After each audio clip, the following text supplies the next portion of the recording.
Salam sejahtera Malaysia. Denyut nadi suara rakyat bergema di channel ini. Terima kasih kerana bersama-sama dalam channel ini untuk mendapatkan berita-berita terkini yang sensasi, mantap dan terbaru. Bagi anda yang pertama kali bersama dalam channel ini, jangan lupa tekan butang subscribe, like dan share. Terima kasih sekali lagi. Denyut nadi suara rakyat bergema di channel ini. Berita terbaik di channel ini. Kita jumpa lagi.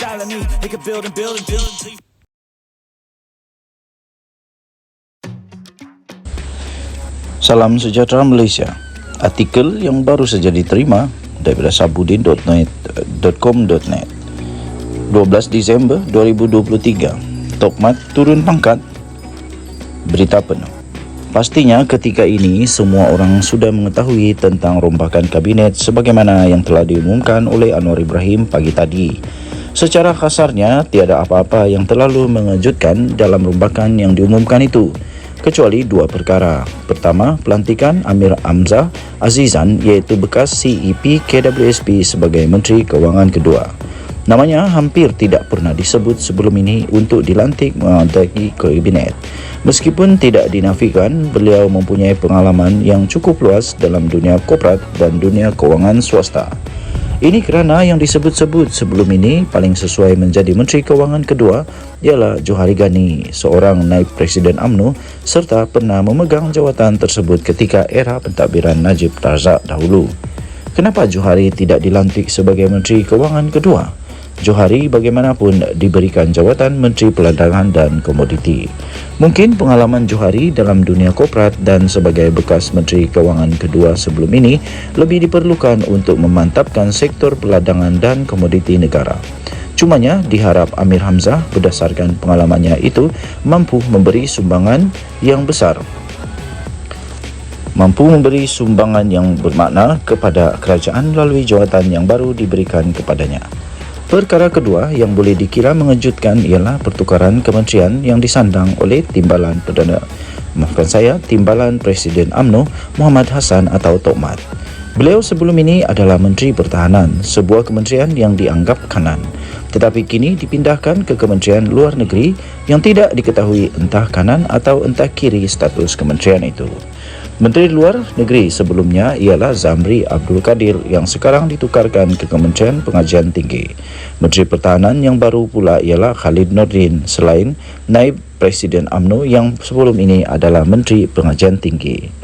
Dalam rombakan ini bermakna Khalid selaku naib Presiden UMNO, jawatan nombor 3 dalam parti diberi tanggungjawab menerajui Kementerian Pertahanan, sebuah kementerian yang dianggap kanan, manakala Tok Mat, Timbalan Presiden UMNO pula pemegang jawatan nombor 2 dalam parti dipindahkan untuk menerajui Kementerian Kementerian Luar Negeri, sebuah kementerian entah kanan entah kiri. Terutama di kalangan UMNO, pertukaran ini mendapat respon yang rata-rata menganggapnya sebagai turun pangkat, selain sebuah kementerian yang tidak ada benda boleh diberikan kepada penyokong-penyokong. Selama ini, Kementerian Pertahanan sentiasa diterajui pemimpin yang ada jawatan senior dalam parti, manakala Kementerian Luar Negeri pula biasanya hanya dipegang jawatan penjawat parti bertaraf biasa-biasa sahaja. Dalam hal ini, ada yang mengatakan pertukaran Tok Mat itu bertujuan untuk menyibukkan beliau dengan urusan di luar negeri serta kekerapan mengiringi lawatan-lawatan Perdana Menteri, sekaligus menjarakkannya dengan aktiviti serta urusan dalaman UMNO yang akhirnya tidak mustahil akan melemahkan kedudukannya dalam parti. Ia dikatakan ada kaitan dengan komen yang diberikannya selepas keputusan buruk diterima UMNO dalam PRK baru-baru ini. Dalam reaksinya itu, Timbalan Presiden UMNO tersebut dipetik sebagai berkata, keputusan di Kemaman adalah jelas bahawa UMNO masih jauh untuk berjaya dalam mengembalikan semula kepercayaan orang Melayu terhadap parti itu. Katanya lagi, tugas mengembalikan kepercayaan itu adalah tugas sukar tetapi bukan mustahil dan UMNO mesti menerima realiti orang Melayu masih jauh dari mempercayai parti itu sebagai wakil politik mereka yang berkesan. Kenyataan beliau itu dilihat bertentangan dengan kenyataan Zahid Hamidi yang mengatakan kekalahan calon BN di Kemaman adalah disebabkan pengundi putih tidak keluar mengundi. Soalan penting di sini adalah masih adakah lagi masa depan untuk Tokmat dalam UMNO selepas ini. Ditulis oleh Sabuddin Hussein 12 Disember 2023. Bertarik Tokmat turun pangkat. Denyut nadi suara rakyat bergema di channel ini. Jangan lupa tekan butang subscribe, like dan share. Bye-bye. Salam sejahtera Malaysia. Denyut nadi suara rakyat bergema di channel ini.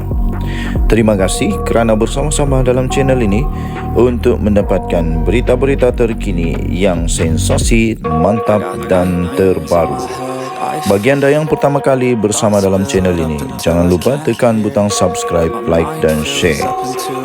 Terima kasih sekali lagi. Denyut nadi suara rakyat bergema di channel ini. Berita terbaik di channel ini. Kita jumpa lagi.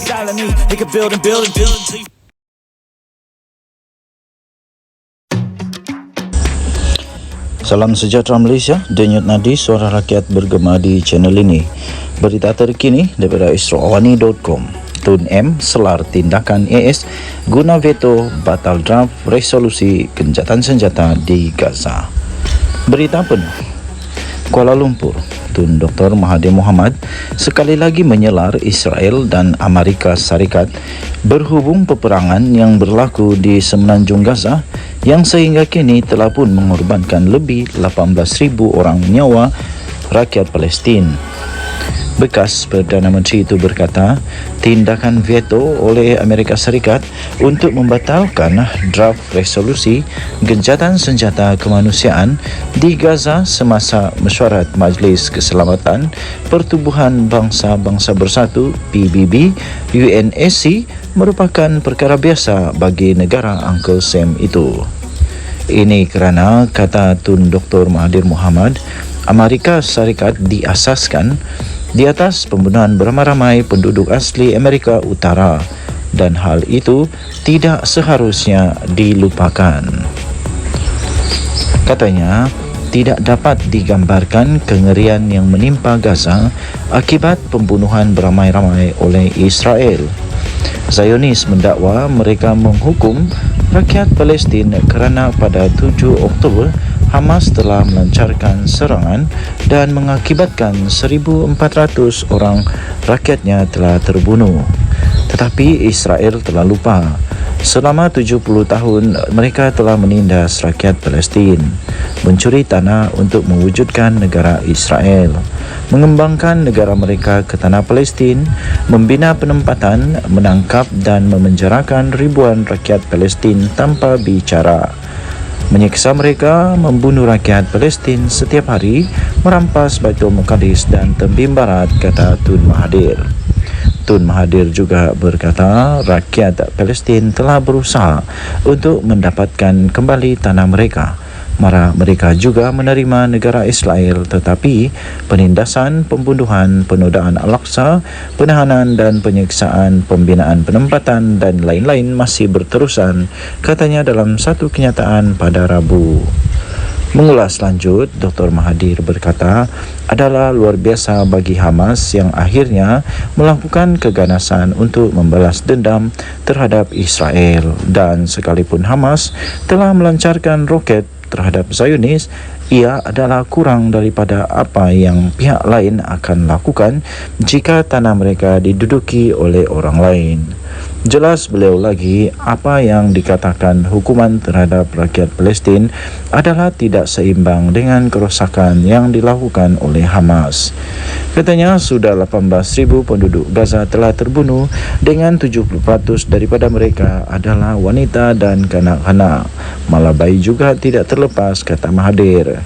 Mahathir juga berkata seluruh bandar yang mempunyai lebih 1 juta penduduk telah dihancurkan ke tanah. Hospital dan sekolah telah dibom. Bekalan elektrik dan air terputus. Makanan tidak tersedia, tegas Tun Dr. Mahathir Mohamad. Seluruh dunia, kata Mahathir, telah menuntut gencatan senjata di Gaza, kecuali Amerika Syarikat yang kononnya juara hak asasi manusia dan kebebasan daripada penindasan. Denyut nadi suara rakyat bergema di channel ini.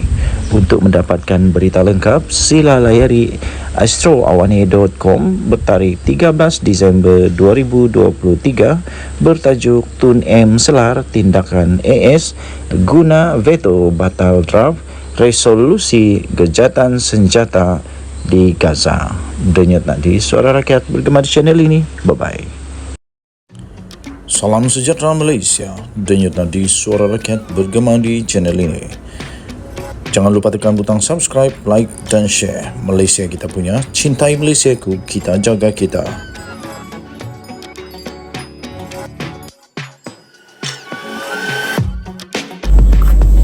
Salam sejahtera Malaysia, denyut nadi Suara Rakyat bergema di channel ini. Nampaknya Bersatu sudah jatuh di timpa tangga. Sudahlah, mereka tak kuat lagi sekarang.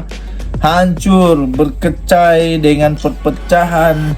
Dah 5 orang keluar daripada sokong Muhyiddin, sokong kepada Anwar. Sekarang ini mereka berharap adalah mungkin kerjasama dengan bekas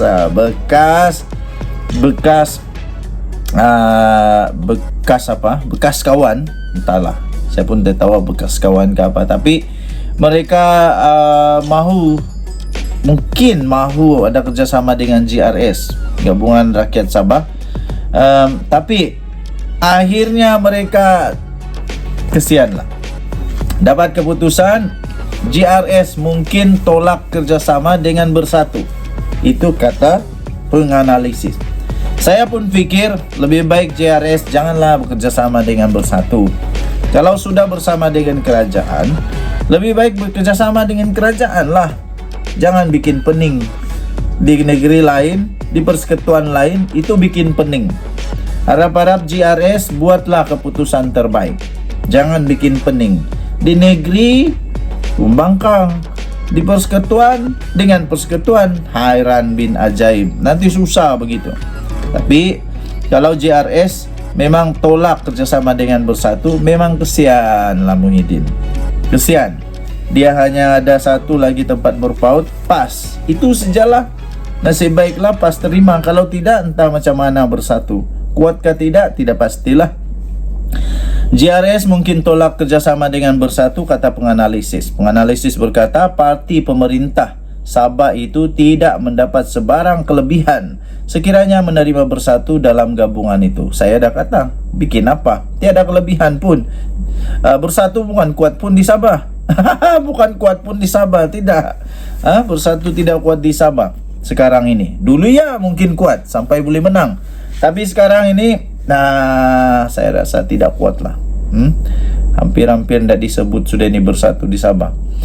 Petaling Jaya penganalisis politik berasa ragu-ragu tentang reaksi Gabungan Rakyat Sabah GRS terhadap cadangan terbaru oleh Bersatu untuk bekerjasama menjelang pilihan raya negeri itu akan datang. Ini daripada FMT, daripada Free Malaysia Today, 2 Disember. GRS iaitu Gabungan Pemerintah Sabah yang terdiri daripada 7 parti menolak untuk bekerjasama dengan Bersatu pada akhir tahun lalu atas alasan perbezaan yang ketara antara kedua-dua parti. Fellow Majlis Profesor Malaysia iaitu Jeneri Amir berkata pengunduran Bersatu Sabah dari Parti Nasional tahun lalu menunjukkan ia sudah mengalami masalah keyakinan dalam landscape politik Sabah yang lebih luas. Katanya kemasukan Bersatu ke dalam GRS kemungkinan besar akan mendapat tentangan hebat dengan keraguan terhadap kepentingan parti itu dalam gabungan. Kata kenyataan itu, GRS adalah gabungan kukuh dengan majoriti 2/3. Tidak ada sebarang alasan untuk bekerjasama dengan Bersatu, sebuah parti yang lemah. Kesian juga lah ayat ini, memang padulah mengusik jiwa. Sakitnya tu di sini.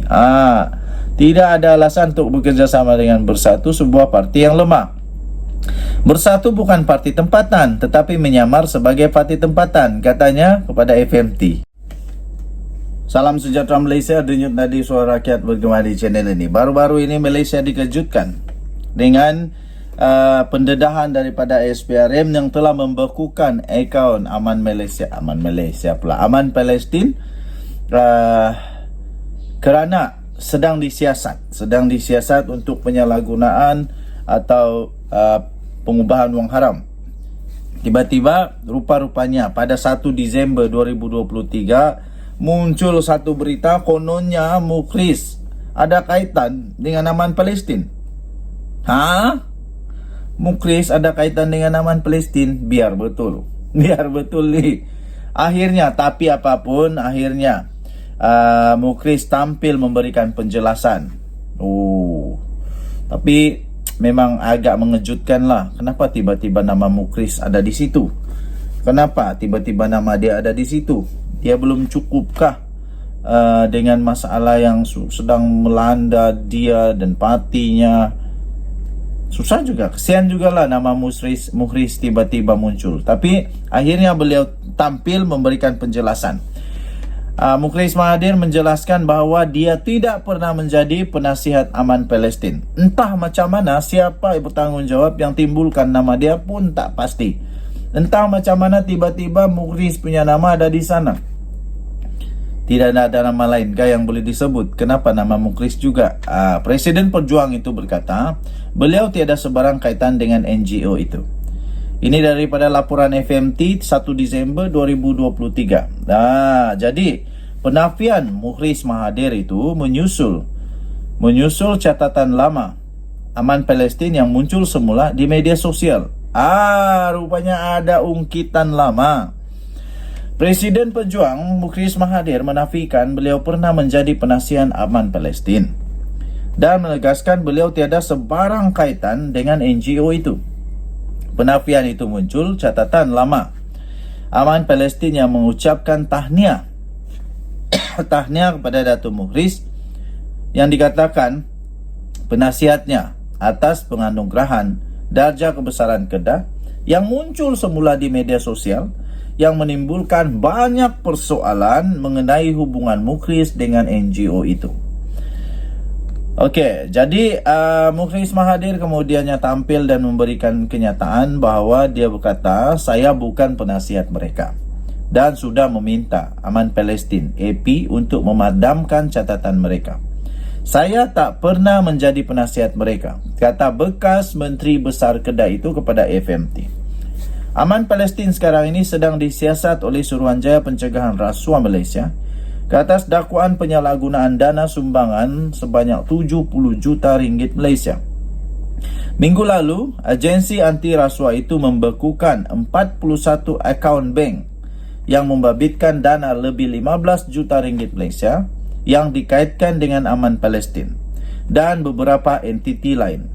Pada Isnin lalu, peguam Aman Palestin iaitu Rashid Ali memberi 3 hari kepada SPRM untuk menyahbekukan akaun bank NGO itu atau berdepan tindakan undang-undang. Bapa Mukhris Mahathir, Dr. Mahathir turut menggesa SPRM membenarkan Aman Palestin menyampaikan bantuan musim sejuk ke negara Timur Tengah yang dilanda perang sementara siasatan diteruskan. Undang-undang tetap undang-undang. SPRM akhirnya tak tunduk dengan itu. SPRM kata kalau nak buat apa-apa tindakan dipersilakan, nanti lawan di mahkamah. Ketua Pesuruhjaya SPRM Azam Baki sebaliknya berkata, ia tidak akan menyahbekukan akaun Aman Palestin dan tiada akaun akan dinyahbekukan sehingga siasatan selesai. Terbaik SPRM. Jadi sudah ada penafian daripada Mukhris dan Mukhris sudah mengakui bahawa dia bukan dan tidak pernah menjadi penasihat kepada Aman Palestin. Harap-harap semuanya berakhir dengan baik. Kalau memang ada penyalahgunaan, penyelewengan, pengubahan wang haram dalam Aman Palestin, pastikan orang yang bertanggungjawab, yang merosak keyakinan rakyat Malaysia, yang betul-betul salah kalau ada, pastikan dihadapkan ke mahkamah, diheret ke muka pengadilan. Ini untuk orang tolong orang, akhirnya makan orang. Ini tak betul. Kalau ada, pastikan berlaku. Kalau tiada, cepat-cepatnya beku kerana orang Palestin perlu bantuan. Tapi kalau ada, jawablah nanti di mahkamah, dan jawablah juga di surga nanti. Adanya Nadi, suara rakyat bergema di channel ini. Bye-bye.